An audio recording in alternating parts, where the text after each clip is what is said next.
ఓం నమ శివాయ. ముందుగా మీ అందరికీ దీపావళి శుభాకాంక్షలు. ఈరోజైతే ఆ లక్ష్మీ అమ్మవారికి పూజ చేసుకోవాలి కాబట్టి ఇలా ఫస్ట్ కింద పసుపుతో అలుక్కొని తర్వాత ఒక పీట పెట్టుకొని ఆ పీటకి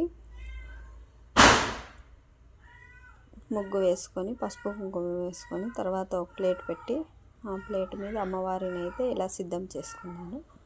చూడండి, అమ్మవారికి పుష్పాలు అలాగే ఇవన్నీ అలంకరించి అమ్మవారి పాదాలు అయితే చేశాను. ఆ పాదాలు షార్ట్స్లో పెట్టాను, కావాలంటే చూడండి.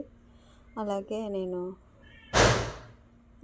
9 కుండల్లో 9 నవధాన్యాలు వేసుకొని పూజ అయితే చేసుకున్నాను. అమ్మవారికి పాయసం అయితే నైవేద్యం పెట్టాను. లక్ష్మీ అమ్మవారికి పూజ చేసుకొని వచ్చి లోపల ఇక బయట అయితే దీపాలు అయితే వెలిగించాను. ఇలా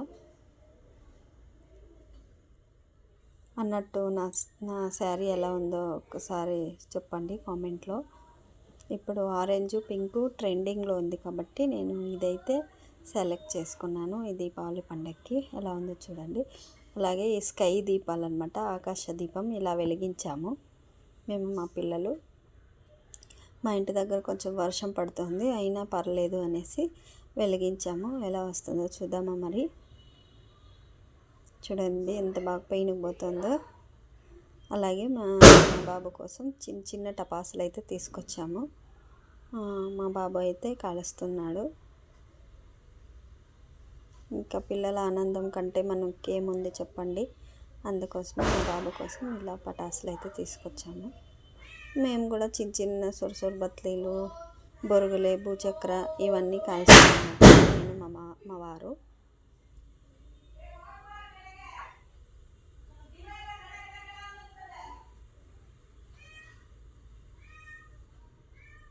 చూడండి, మా చిన్న బాబు ఆనందాలకి హద్దు లేవు.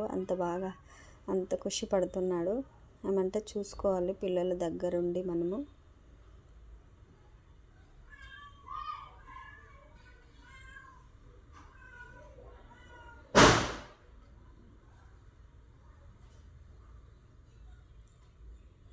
మా దీపావళి అయితే ఇలా ముగిసింది. మరి మీ దీపావళి ఎలా చేసుకున్నారో కామెంట్ చేస్తారా మరి.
ఈ దీపావళి మీ జీవితంలో మరిన్ని వెలుగులు నింపాలని మనస్ఫూర్తిగా కోరుకుంటున్నాను.